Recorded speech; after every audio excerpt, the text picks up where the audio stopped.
So, okay, the last thing is the structure of the bike. The frame can crack. I've seen it before on steel frames and aluminum frames. Forks on bikes can crack. A funny story I can tell you from my own experience, which illustrates something about frame failures, is I was riding my bikey to work every day.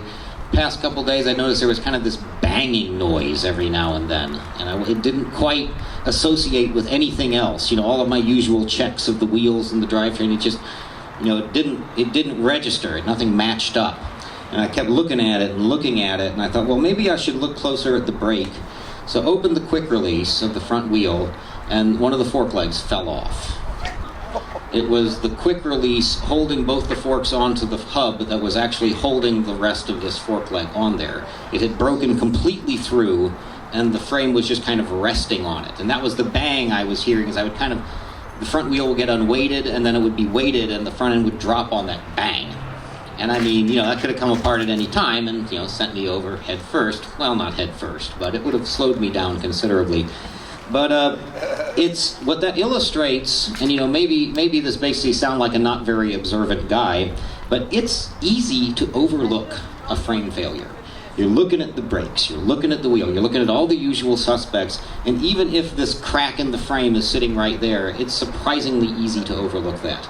I had a guy bring his bike into the shop. He said, well, the shifting is sloppy and the rear brake is real weak. The problem was that the chain stay had broken. There was a seat stay that was also holding everything in place, but everything back there had become so flexy that's why his brake wasn't working and his shifting wasn't working. And I actually had to look at that for a few minutes before I was like, oh, yeah, it's broken. You're going to need a new frame. So those two things, what's my advice there, aside from being aware that it's very easy to overlook the elephant in the room. But things like sloppy shifting and bad braking on the back or banging noises from the front are just two cases of damage to the frame.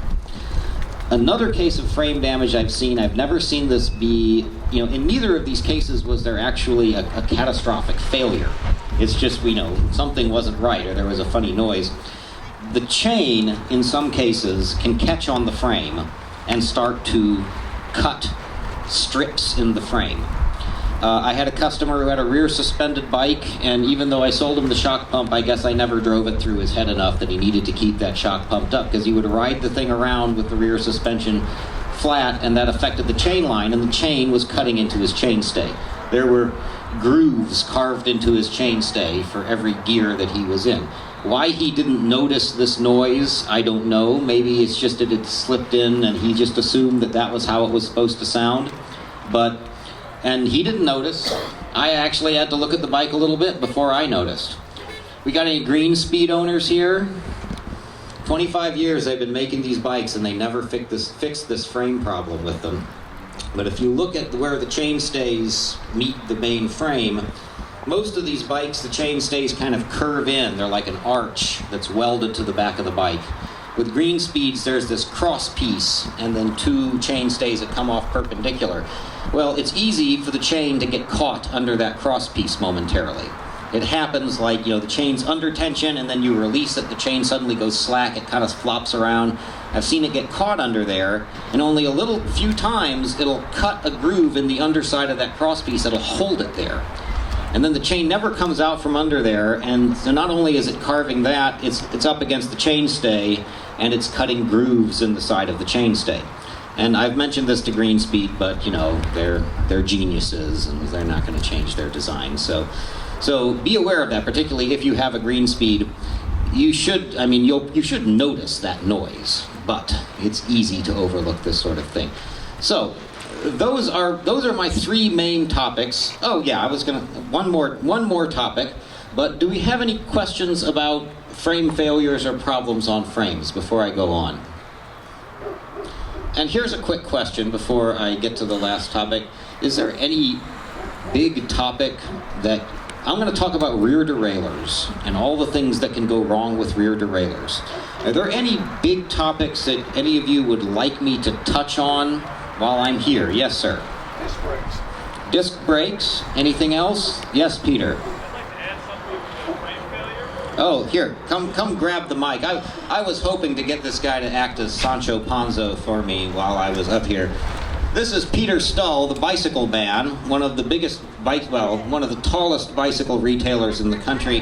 He has a huge barn full of recumbents in upstate New York and is kind of the archivist of defunct bike brands. If you ever want to learn about bikes that are no longer in production, you can go to his website and you know I like a wordy website. You've been to mine. What do you say, Peter? Hi.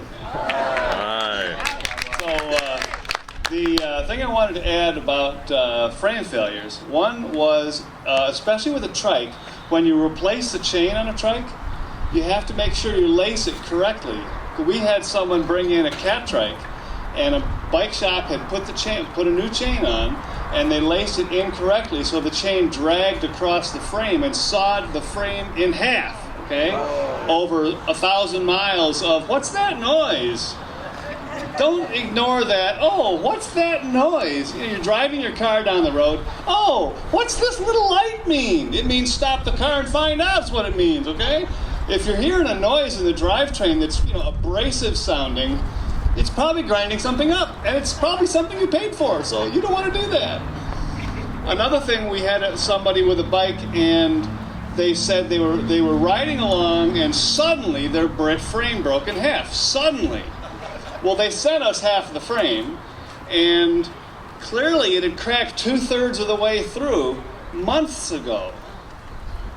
And I asked him about that, and he said, well, I noticed the crack started right behind the bottom bracket. And he said, I noticed when I pedaled hard, the bottom bracket went sideways. I didn't know what that was.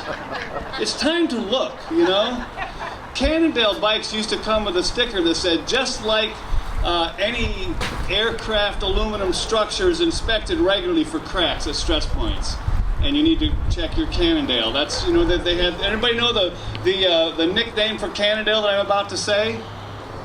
Crack and Fail. Yes, they were known as the Crack and Fail bikes, and we had a piece of one on our counter for a while. But anyway, so especially aluminum bikes. Just look around the welds, about 1/2 inch from a weld in highly stressed areas. You just look for something, it's not a big deal, you just need to look. People tend to take frames for granted. And bicycle mechanics, they take bicycle mechanics for granted too. Good advice about catching frame problems is to clean the bike. I mean, it's not just about, style points. It's the fact that you visually inspect every part of that bike because you're looking for dirt, and what you find is a crack. So that's good advice if you just want to avoid that. You're heading out on that long tour and it's going to be put through the ringer. Give it a good cleaning. My former mechanic, Kansas Chuck, has worked in a few bike shops, and he was commenting that Cannondale was famous for having customers do their beta testing. And things would just break regularly on the customers, and the company would be very quick to replace it, no questions asked, because, people were out there actually testing their designs for them.